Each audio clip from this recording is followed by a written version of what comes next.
Uşaqlar, deməli, dərs barədə nəyə diqqət eləməliyik? Birinci yazacağım bir cümlə var. O qrafanın içindədir, amma xronoloji olaraq əvvəldə deyə onu həmişə mən birinci deyirəm. Nədir məsələ? Bu 1703-cü il məsələsi. Bilirik ki, 1703-cü ildə İsrail Oyri adında bir şəxs var. O qrafanın içindədir, yəqin ki, yadınızdadır.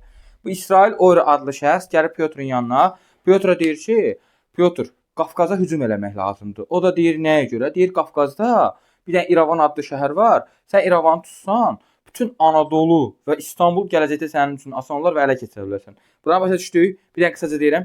1703-cü ildə İsrail Oyri adında bir şəxs deyir ki, gəl İrəvan qalasını ələ keçir. İrəvan qalasını ələ keçirsən, Anadolu və İstanbul sənin üçün çox tutmaq, yəni oranı ələ keçirmək sənin üçün çox asan olacaq. Səbəb nədir? Səbəb odur ki, Qafqazın əhalisinin güya da ermənilərə güya buranın əhalisinin çoxu ermənidir. Bura gələn kimi ermənilərlə gürcülər xristianlara köməyə gələcək və bunun üçün sənin üçün çox asan olacaq. Qrafanı başa düşdünüz? Qrafada yəni bir problem yoxdur. Sadəcə qrafanı ortada yazıb. Məsələn, biz 10-dan, 11-dən, 15-dən danışırıq. Sonra qrafiyaya baxırıq. Sonra məsələn, hansısa bir xronoloji bir proses olanda deyirik ki, bu hardaydı? Beyin ora gedir. Ona görə birinci nə deməliyik? 1703-cü ildə olan o məsələni deməliyik. Ha. Uşaqlar, orada kitabda bir dənə cümlə var. 18-ci əsrin əvvəli. Qoy 18 düz yazın. 18-ci əsrin əvvəl. İndi bu nədir? Bunu izah edirəm sizə. 1711-ci ildə bir dənə hadisə olubdu. Bunu keçəcəyik gələcəkdə. 1711. Bunun adı Prut yürüşüdür. Bu burada yoxdur. Amma elə belə deyirəm ki, yəni bilin də nə məsələdir bu. Deyir ki, 18-ci əsrin əvvəlində, yəni neçənci ildə? 1711-ci ildə. Kitabda yoxdur, amma beyninizdə saxlayın. 1711-dir. İstəsəz onun üstünə yazın 1711-i. Yəni gələcəkdə keçəndə əlaqələndirə biləsiniz. 1711-də nə olub? Osmanlı ilə Rus döyüşür. Sizcə hansı qalib gəlib burada? Cavab odur ki, Osmanlı qalib gəlib. Hardan bilirik? Çünki kitabımızın yazdığı cümləyə baxın. Deyir ki, 18-ci əsrin əvvəlindəki müharibədə məğlub olan Rus, deyir, Rus üçün uğursuz olub. Uğursuz olubsa nə olub? Demək, Rus məğlub olubdur. Deyir, 18-ci əsrin əvvəlində baş verən müharibədə məğlub olan Rus artıq harasa çıxışdan məhrum oldu və onun üçün xəyal oldu, mən ora çıxa bilərəm. Hara çıxışdan? Qara dənizdən. Bəli. Demək, Qara dənizə çıxışdan məhrum oldu. Artıq Qara dənizə çıxa bilmir. Qara dənizə çıxa bilmirsə, onun üçün onun əvəzinə hansı xəyal var? Mən ora çıxa bilərəm. Xəzər dənizi. Bəli. Deməli, bir də bu məsələni ümumiləşdirək. Deyir ki, 18-ci əsrin əvvəllərində Rusiya Qara dənizə çıxışdan onun üçün bir xəyal oldu. Yəni onu əldə edə bilmədi. Ona görə ki, 1711-ci ildə Prut yürüş eləyib Rusiya. Orada Ruslar məğlub olubdu. Bu məğlubiyyətdən sonra artıq Osmanlı qalib gəldiyinə görə güclü Osmanlıdan Qara dənizi ala bilməyəcəyini başa düşdü həmin dövr üçün. Ona görə də diqqətini hara yönəltdi? Xəzər dənizinə yönəltmiş oldu. İndi bəs yaxşı, Səfəvilər bu dövrdə nəyə görə Rusa maraqlıdır? Yadınıza gəlirsə, biz keçən dəfə bundan öncəki dərsdə nə dedik? Dedik, eramızdan əvvəl 2-ci əsrdə Böyük İpək yolu yaranmışdı. 17-ci əsrdən də Böyük İpək yolu nə olmuşdu? Öz əhəmiyyətini itirmişdi. İndi Səfəvilər dövləti dərin iqtisadi böhrandadır. Səbəbi bu böhrandan çıxış yolu tapmaq üçün kimə müraciət edir? Kimdən yaxınlaşmağa çalışan çox? Rusiya. Rusiyaya demək, nə vaxt elçi göndərir? Neçənci ildə? 1713-cü ildə Rusiyaya elçi heyəti göndərdi. Elçi heyəti göndərir ki, Rusların ticarət müqaviləsi bağlasın. Rusiya həmin dövrdə nəyə görə buranı işğal etmək gücündə deyildi? Ona görə ki, burada bir müharibə gedirdi. Hansı müharibə? İsveçlə müharibə. Bunu mən elə belə burada yazın. Baxın. 1700-dən düzdür, əhsən. 1721-ci ilə qədər olan dövrü əhatə eləyir. Adı da Şimal müharibəsidir. Şərq yox, Şimal. Bəli. Keçəcək. Hələ ümumi tarixdə ora çox var. Yəni o Rusiyanın axırlarındadır. Ora çatmağımız hələ, ora çox var hələ. Deməli, nə oldu? 1700-1721-ci ildə Rusiya Şimal müharibəsindədir, İsveçlə döyüşür. Ona görə Azərbaycanı birbaşa işğal edə bilmir. Azərbaycana birbaşa işğal edə bilmədiyinə görə hansı tədbirlər fikirləşir? Bu kitab yazır. Kəşfiyyat xarakterli tədbirlər fikirləşir. Ona görə kimi göndərdi bura? Kəşfiyyat xarakterli planlar qurur. Bura Artemi Volinskini göndərir. Volinskini göndərəndə ona əsas onun 2 dənə gözləntisi var. Tapşırıqlardan da danışacaq. Gözləntisi nədir? İstəyir ki, bu həm Xəzər dənizinin qərb sahillərini öyrənsin, həm də Səfəvilər dövlətində baş verən, Səfəvilər dövlətinin iqtisadi siyasi vəziyyətini öyrənsin.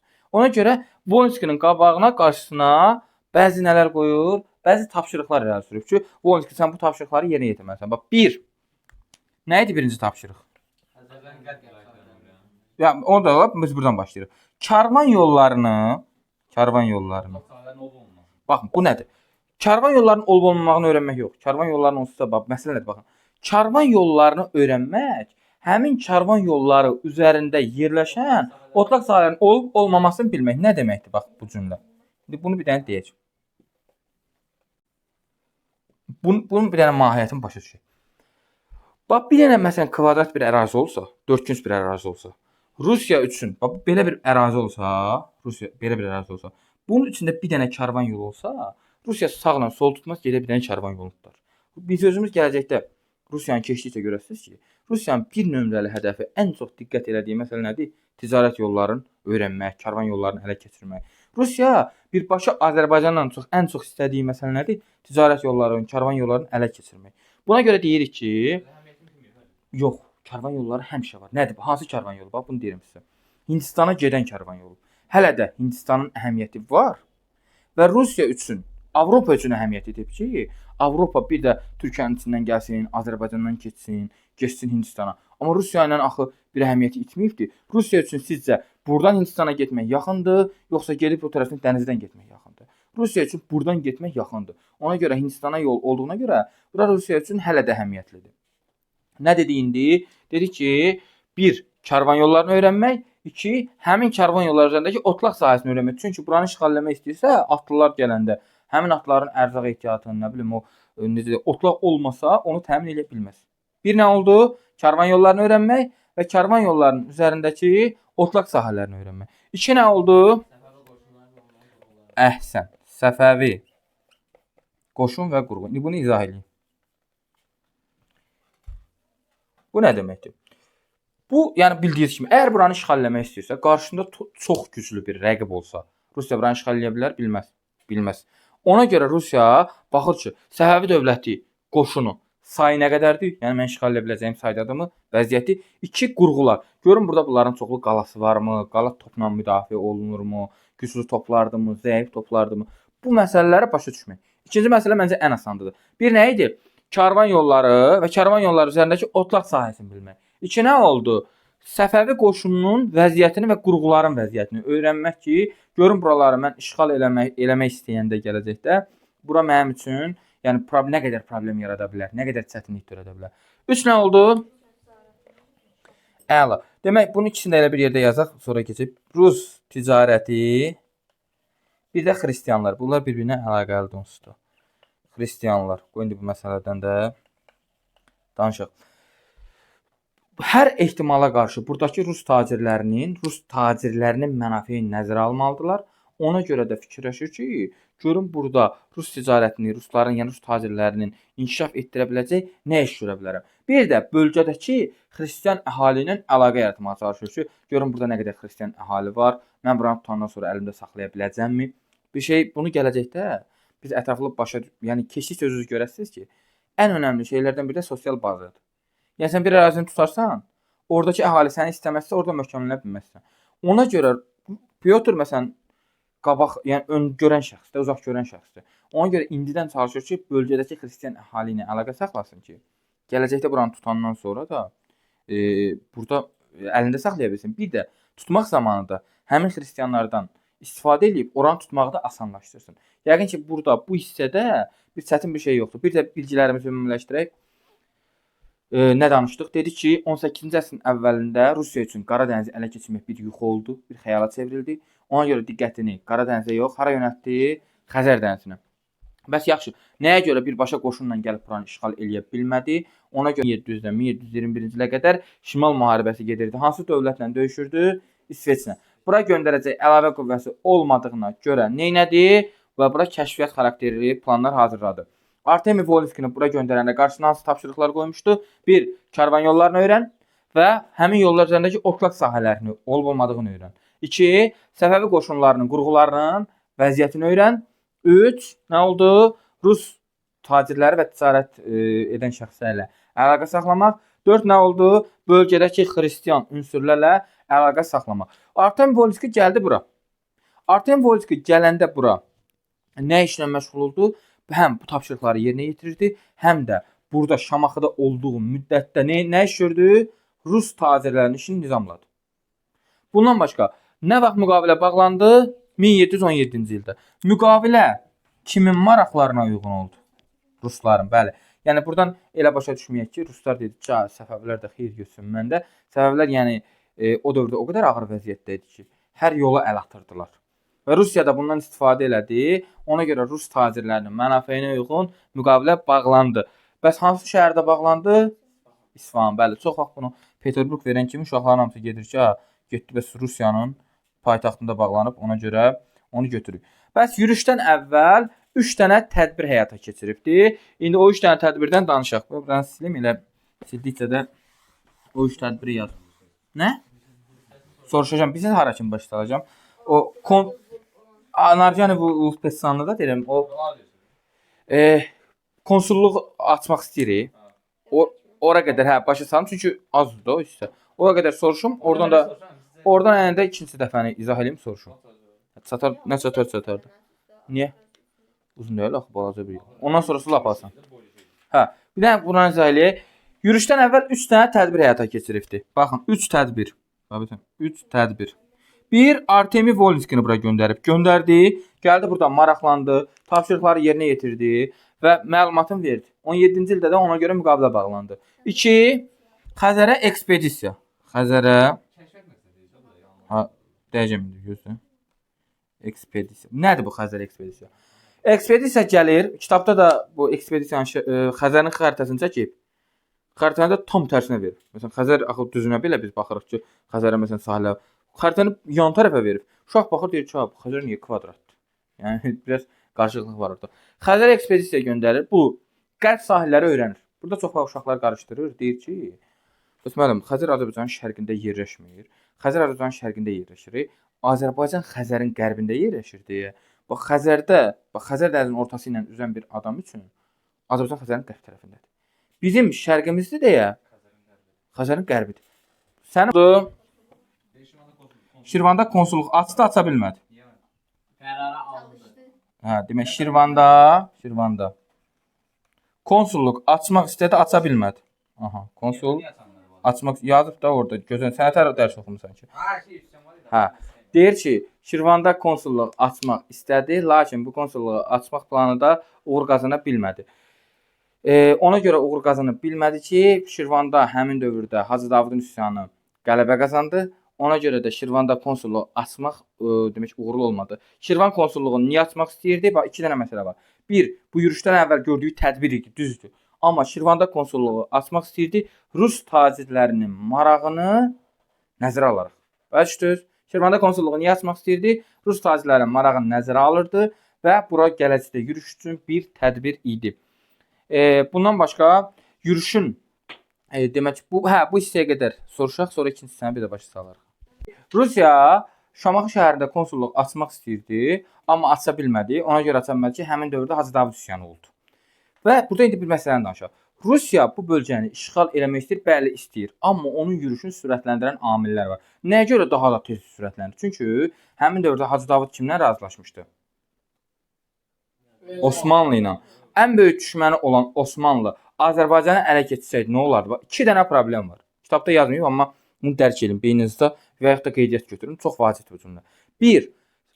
Osmanlının Azərbaycanı ələ keçirilməsi üçün 1. Rusiyanın cənub sərhədləri təhlükəyə düşərdi. 2. Nə oldu ki, bu ticarət yolları, şərq ticarət yolları təhlükəyə düşərdi. Bu 2 dənə səbəbdən buranı itirməmək onun üçün çox vacib idi. Və bu hətta yürüşdən əvvəl bir dənə plan qurub, adı Şamaxı ekspedisiyadır. Ekspedisiya bilsiniz nə deməkdir? Məsələn, tutalım ki, Antarktidaya ekspedisiya göndərsən. İşğal eləməyə göndərmirsən ki. Hə, yəni belə bir şeydə, yəni öyrənmək falan bu adla gəlirsən. İndi Şamaxı ekspedisiyası adlı bir sənəd tərtib edib ki, biz gedirik Şamaxını görməyə, ekspedisiya eləməyə Şamaxıda. Sizcə Hacı David üsyanı olandan sonra üsyan olub, Rus tacirlərini öldürüblər. Bura yenə ekspedisiya adlana bilər, adlana bilməz. Yox. Deyir ki, sənəd tərtib eləmişdi. Adı Şamaxı ekspedisiyası idi.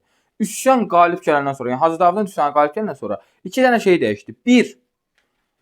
Şamaxı ekspedisiyanın adını dəyişdi, yəni ekspedisiya deyil artıq. 2. Yürüşün hədəfini dəyişdi. Yəni artıq yürüş əvvəlki kimi Şamaxı şəhərinə olmur. Buna başa düşmək lazımdır. Bu dəfə indi biz danışacağıq ki, görək yürüş hardan başladı, nə cür oldu. İndi o məsələləri ətraflı danışırıq. Ümumiləşdirsək, Rusiya burada konsulluq açmaq istəyirdi. Aça bilmədi ona görə ki, Hacı Davidin üsyanı oldu. Hacı Davidin üsyanı, yəni Şamaxı üsyanı qalib gələndən sonra nə oldu? Bu ekspedisiyanın hədəfini və adını dəyişdirdi. Həmin dövrdə Ruslar buraya hücum planı hazırladığı dövrdə hücumu sürətləndirən amil nə idi? Osmanlılarla Hacı Davidin əlaqəsi ki, bu bölgələrin Osmanlı əlinə keçməyini istəmirdi. Dediyim 2 dənə səbəbə görə. 2 səbəb nə idi? 1. Cənub sərhədlərinin təhlükəsizliyinə görə, demək 1. Cənub sərhədləri. 2. Şərqlə ticarət yollarını itirməməkdən ötürü nə etdi? Sürətləndi. İmkan verə bilməzdi ki, bu hissələr Osmanlı əlinə keçsin. Və bu pərdəliyir öz yürüşün. Açıq-aşkar demir ki, mən buraları işğal etməyə gəlirəm. Nə deyir? Deyir ki, Şirvanda üsyan olub, Rus tacirləri qarət olub. 1. Gəlirəm ki, 1. Rus tacirlərini himayə eləyim.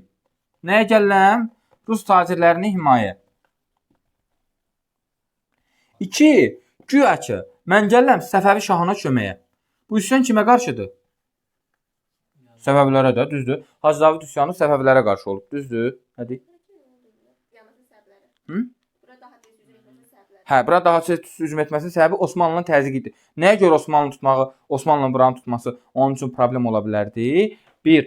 Cənub sərhədlərinin təhlükəsizliyini təmin edə bilməzdi. Yəni Osmanlı gəlsə, cənubdan məcbur idi ki, Osmanlı onu cənubdan elə bil ki, təhlükə törədərdi ona. 2. Şərqlə ticarəti ələ keçirtməkdən ötürü. Nə danışırdıq burada? Dedik ki, Rus tacirlərini himayə etmək adı ilə güya Səfəvi şahına köməyə gəlmək adı ilə. Başa düşdünüz hansı bəhanələrlə gəlib bura? Hansı addan oldu? 1. Rus tacirlərini himayə edilir çünki Şamaxı üsyanı zamanı, Şirvan üsyanı zamanı oradakı Rus tacirlər öldürülüb. 2. Səfəvi şahına köməyə. Deyir ki, orada bir maraqlı cümlə var. Bu cümləni qeydiyyat götürmək lazımdır, mütləq yadda saxlamaq lazımdır. Orada deyir ki, var dövlətini itirməkdən qorxan, baxın, var dövlətini itirməkdən qorxan feodallar Pyotrun tədbirlərini rəğbətlə qarşıladı. Çünki elə fikirləşirdilər ki, Pyotr gəlir, buranı tutur, tutandan sonra bütün var dövlətlərin bunları təzədən qaytaracaq və Səfəvi şahına kömək eləmiş olacaq. Yəni bir xəyal da öz var dövlətlərini itirməməkdən ötürü Pyotru rəğbətlə qarşılayırdılar. Bəs sonra nə oldu? Ruslar 1722-ci ildə iyunun ayının 15-i. Nə oldu? 1722-ci il 15 iyun tarixində manifest hazırladılar. Manifest demək ki, hazırladılar. Neçə dildə? 3 dildə. Bir dənə bir şey qaldı, onu da deyim. Bunu deyəcəm indi. 3 dildə. Aha. 1722-ci ilin mart ayının 8-də Əfqanlar gəldi İsfahanı tutdu. Yəni Səfəvi dövləti daha bir çıxılmaz vəziyyətə düşdü. 1722-ci ilin martında Əfqanlar İsfahanı tutanda həmin dövrdə hökmdar Hüseyn idi.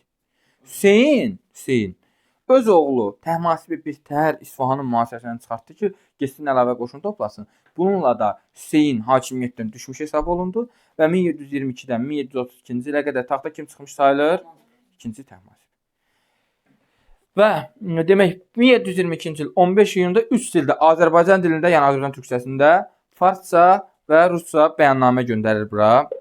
Bəyannamədə dediyimiz kimi öz niyyətlərini pərdələyir və güya Səfəvi şahına köməyə gəldiyini deyir. Onun da bu bəyannaməsini feodallar var dövlətlərini itirməməsi üçün rəğbətlə qarşıladılar. Yaxşı, sual çıxır ortaya. Quru yolla hücuma başladı Əjdərxandan yoxsa su yolu? Əhsən.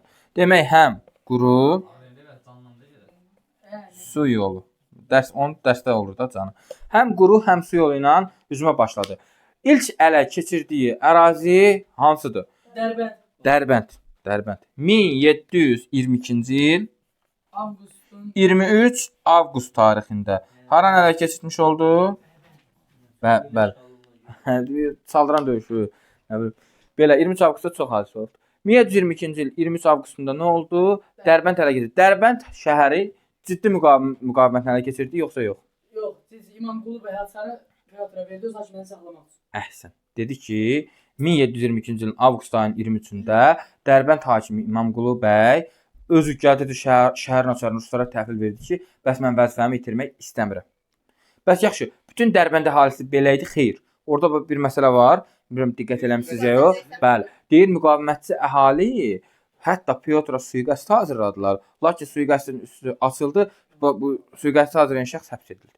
Amma yəni Dərbəndin başçısı xəyanət elədi. Bütün Dərbənd əhalisi o düşüncədə deyildi.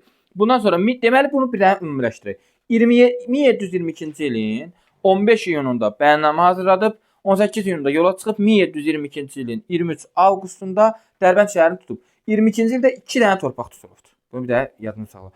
1. 1722-ci il 23 avqustunda hara tutuldu? Dərbənd. 1722-ci il dekabrında hara tutuldu? Rəşd. Görürsüz? Bax, burada bir xəritədə problem var. İndi xəritədə onu yəqin ki, yerin bilirsiniz də. Dərbənd Azərbaycanın ən başlanğıcıdır. Rəşdə qutaracaqdır. Ortada qalan Quba tutulmur, Bakı tutulmur, Şamaxı tutulmur, Lənkəran tutulmur. Bəli, dənizlə keçibdir. Yəni 22-ci ilin avqustunda Dərbəndi tutdu, Azərbaycanın ən şimal nöqtəsi. Sonra da Azərbaycanın cənub hissələrinə keçdi, Rəşdi tutdu dekabrda. Bəs yox, indi o məsələ danışacağıq. Danışın bax, diqqətlə qulaq. Deyir ki, buranı tutsa da Bakını və digər əraziləri tuta bilmədi. Ona görə ki, buranı demək tutmağı kimə tapşırdı? Matuşina. Buranı özü yürüşü davam etdirməməyinin, tutmamağının 3 dənə səbəbi var. 1. Hamının bildiyi vacib olan. Hamının bildiyi nədir? Deyir ki, Xəzər dənizində tufan oldu. Xəzərdə tufan oldu. Tufan olduğuna görə bunların silah-sursat, ərzağı Xəzər dənizindəki tufanda batdı. Tufanda batandan sonra Rus ordusu dedi ki, yerli əhali çox müqavimət göstərir. Biz silahsız, sursatsız, ərzaqsız bu əhali ilə bacara bilmərik. Ona görə yürüşü davam etdirmədi. Bir səbəb. 2. Yenə hamının yadından çıxmayan ən asan olanlardan biri İsveçlə yeni müharibə təhlükəsi. Bilirsiniz ki, İsveçlə təhlükə. Bilirsiniz ki, İsveçlə müharibə nə vaxt bitibdi? 1700-dən 1721 olubdu. Elə 1-2 ildir ki, müharibə, daha doğrusu 1 ildir ki, müharibə bitmişdi ki, yeni müharibə təhlükəsi yarandı. Ona görə Rusiya üçün də İsveç çox, indi biz şimal müharibəsini keçəndə görəsiniz İsveç nə qədər güclü rəqibdir.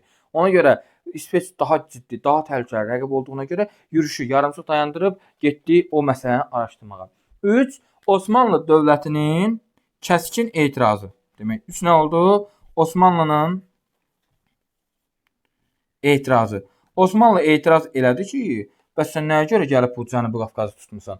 Ona görə yürüşü yarımçıq qoydu və özü Peterburqa geri qayıtdı. Bir dənə bilgilərimizi ümumiləşdirək. Dedik ki, Rusiya buranın yürüşünə nə tezləşdirirdi ki, gəlsin buranı tutsun. Osmanlının Hacı Davudla əlaqələri. Nəyə görə Osmanlının buranı tutmasını istəmirdi? 1. Cənub təhlükəsizliyi təmin oluna bilməzdi. Əgər ora tutulsaydı, Osmanlı dövləti onun cənub qonşusu olardı və bu Rusiya üçün heç arzu olunan deyildi. 2. Şərq ticarətinə böyük zərər dəyərdi ki, çünki Azərbaycandan keçən ticarət yolu Osmanlının əlinə keçsə, bu Rusiya üçün böyük bir ziyan dəyə bilərdi.